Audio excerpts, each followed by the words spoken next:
Hey there, people on the internet. I want to ask you today this question. Do you even know what's the point of a VPN? And why do I ask this question? It is because we are bombarded, we are filled up with false advertisements for VPNs.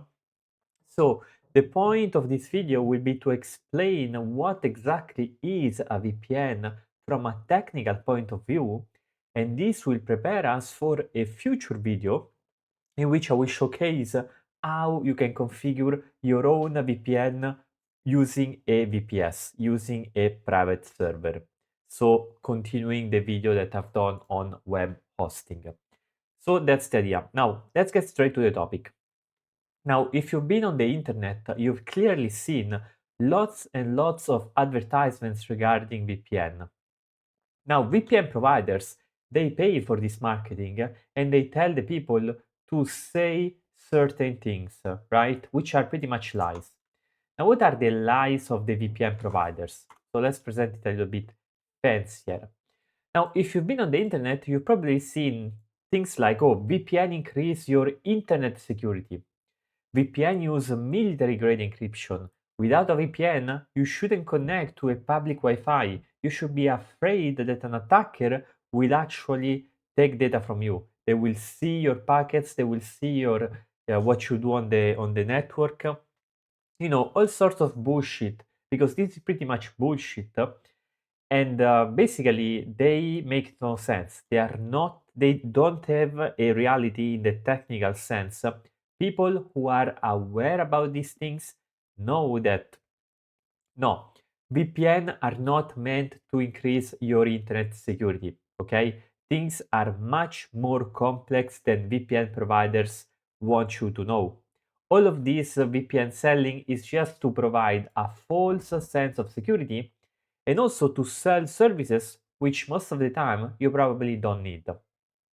There are use cases for a VPN, let me be clear. I myself use a VPN, but the point is that they are not meant to increase security.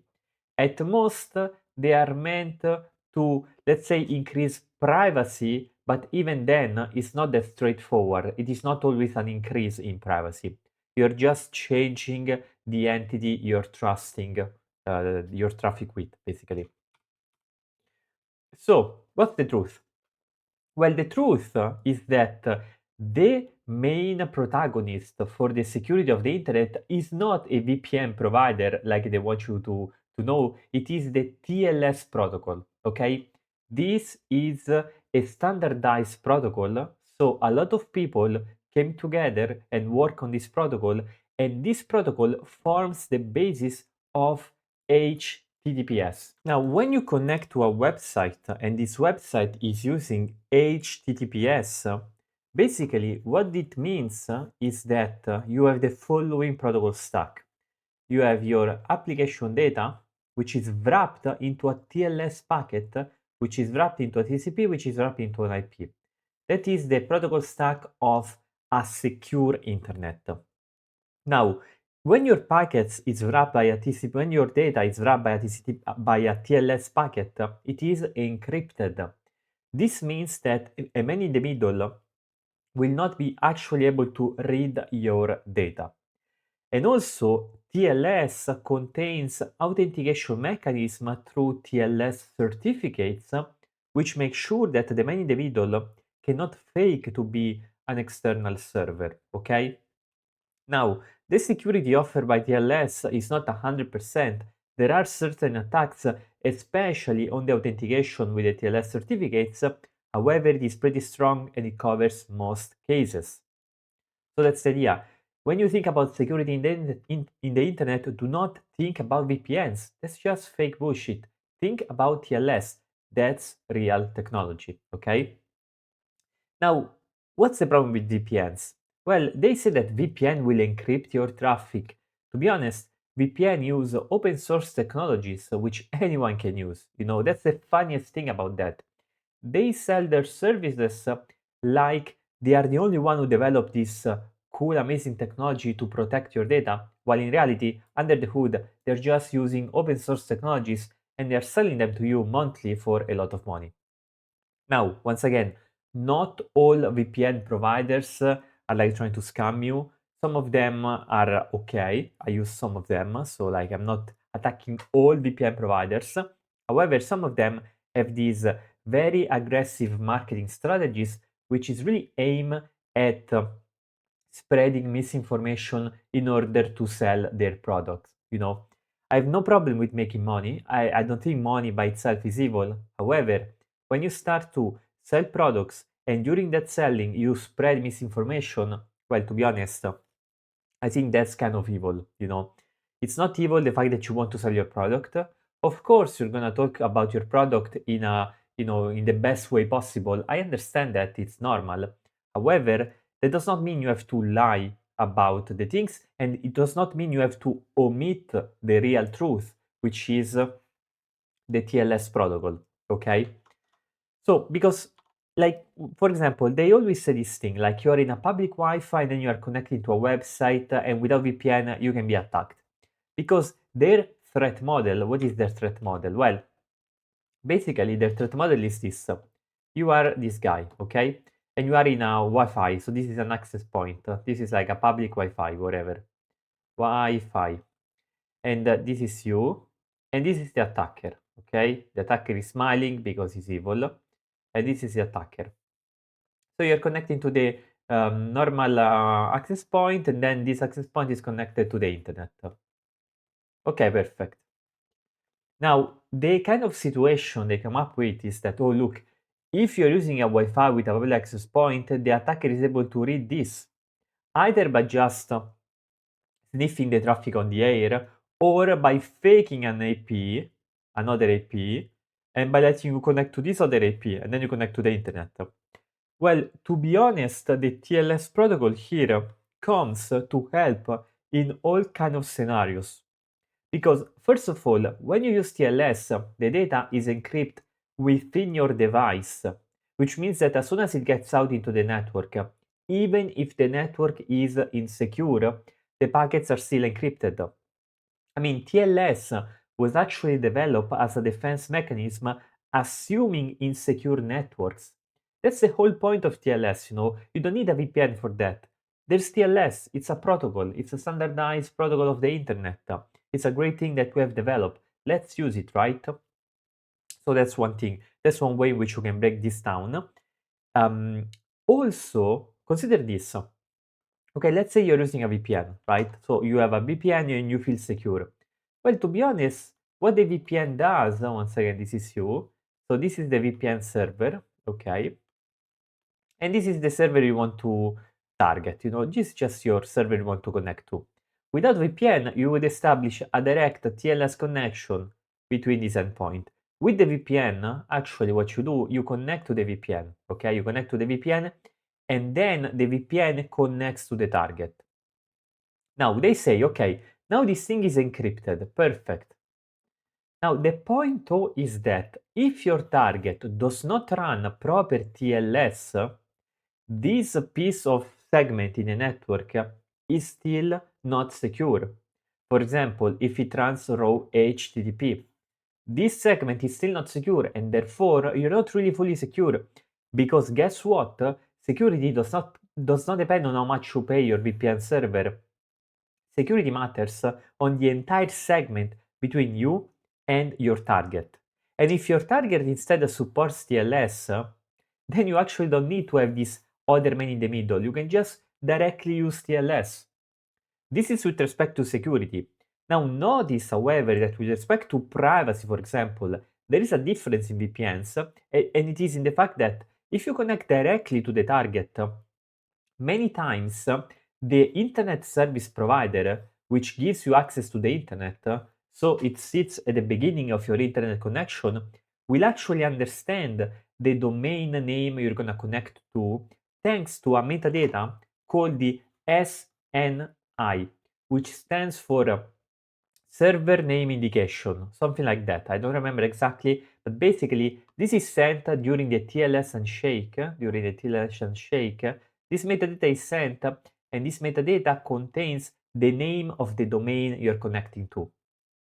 Okay, This means that if you don't use a VPN, your internet service provider might know that you connect to, for example, to shady websites, okay?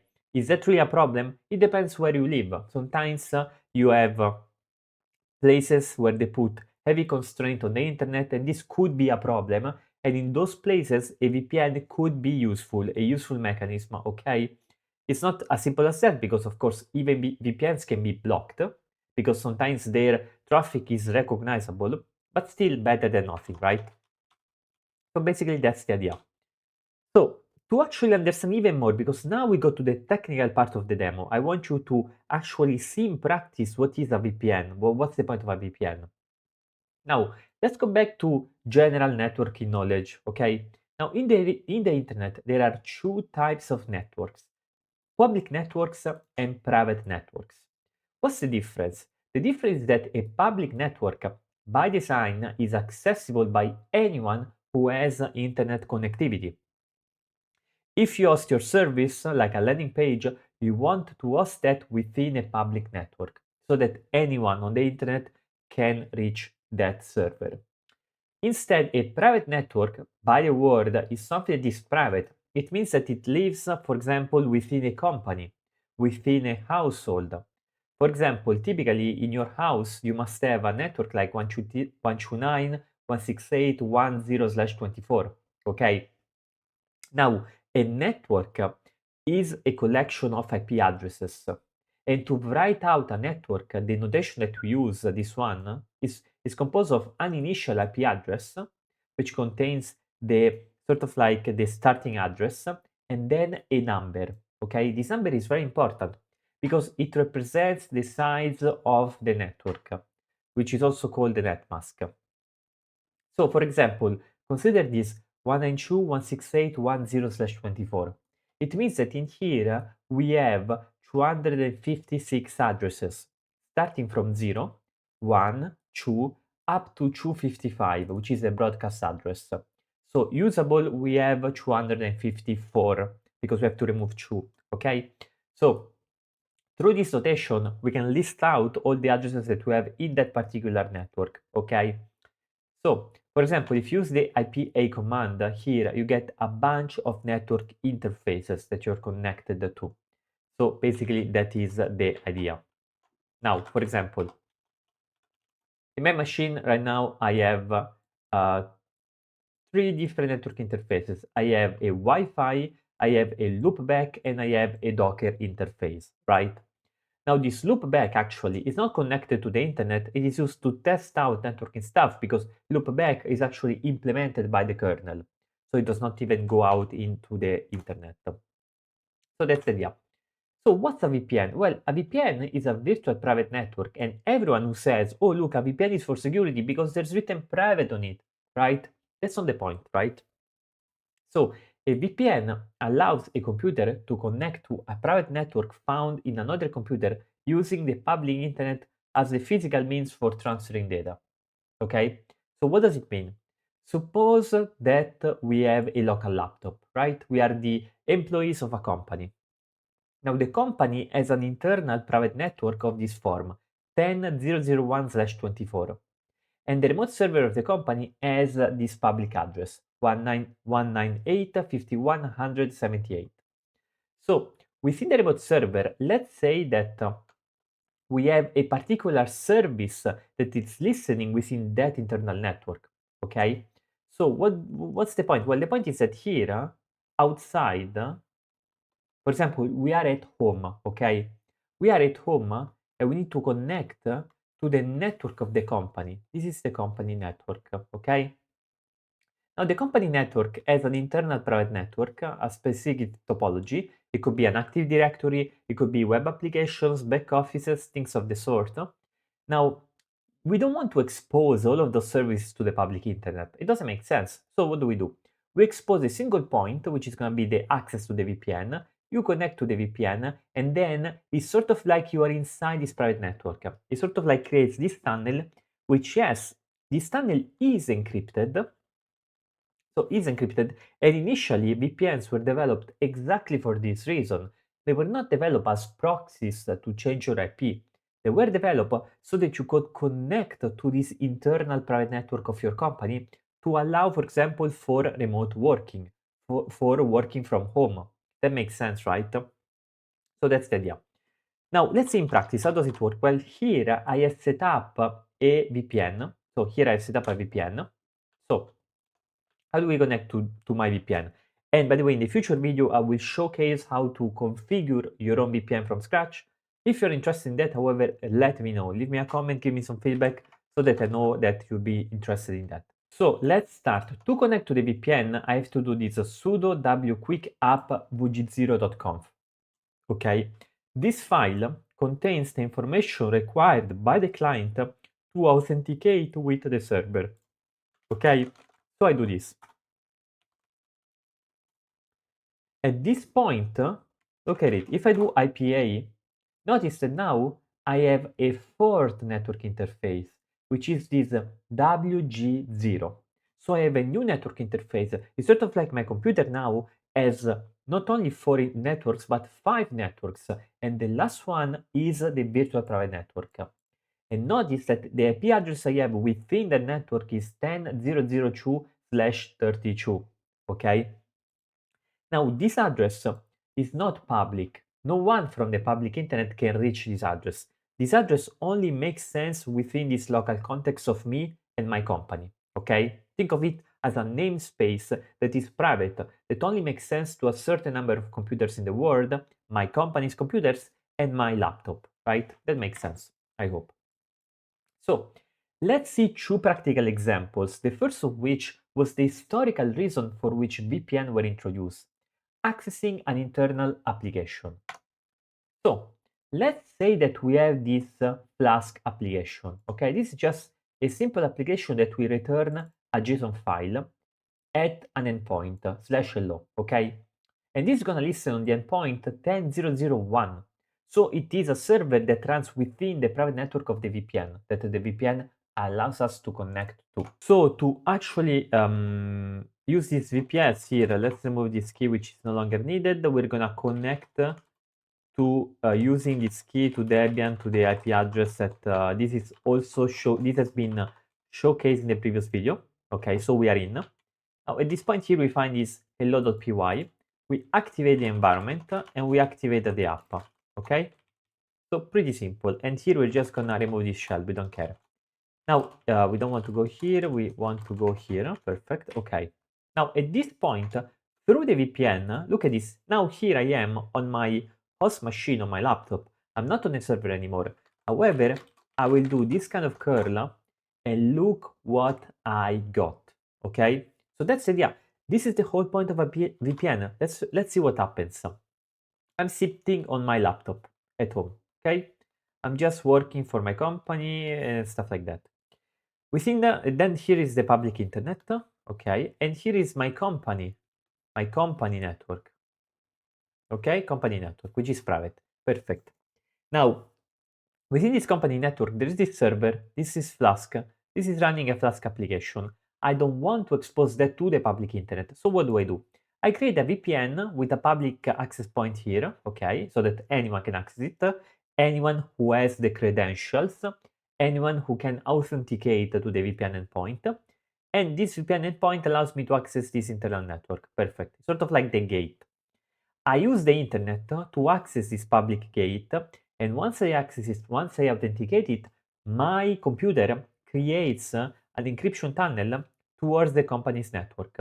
And so from here now, when I do 10.0.0.1, what's going to happen is that I'm going to encrypt the package, send it through the internet encrypted, and then the VPN, we're going to like read the package and decrypt it, basically. That is the idea of this thing. So that's one first case. I can access internal applications. It means that I don't need to expose my application to the public internet. I can expose them through a VPN. Very useful. For example, having your own services at home. I can make content on that if you're interested. So that's rule number 1. Rule number two is I'm not going to show my IP address, but basically the idea is that we can route our IP address through the VPN. For For example, I can do a request, I can use the interface vg0conf, and notice that I obtain the IP address of the VPS, okay? Which is this one, 83.228.213.197. So from my laptop, I'm coming out of the internet as if I were my remote server. And this is the way that they sell these services as a sort of like hope to change your IP address, okay? But to be honest, changing the IP address does not really impact that much security. If anything, it impacts privacy. And you know, privacy and security, they are related, but they are also different. Application security, getting hacked, generally speaking, comes down to being really careful about the websites you are connecting to, about the data you're typing into those websites, and about the things you install in your system, okay? It's not really about using VPNs. So that's the video for today. I hope it was interesting. I hope you can learn, okay, what's the point of a VPN? VPNs do not provide internet security. They allow you to access an internal company network. They allow you to change, to hide information from your internet service provider. However, if your VPN provider you don't trust, if it betrays you, it's sort of like you have a bad ISP, okay? Which means that the quality of the privacy obtained through a VPN highly depends on the provider you choose. That's the idea for today. In a future video, let me know if you're interested, I'm going to showcase how you can configure your own VPN from scratch using your own server. Having said that, thank you very much, and to the next video. I just want to end with I have a Patreon if you want to support my work, and lately I've been preparing for an OSCP preparation group where we study different vulnerable machines to help you prepare for the OSCP exam. All the links are in the Patreon down in the description. Thank you very much, and to the next video.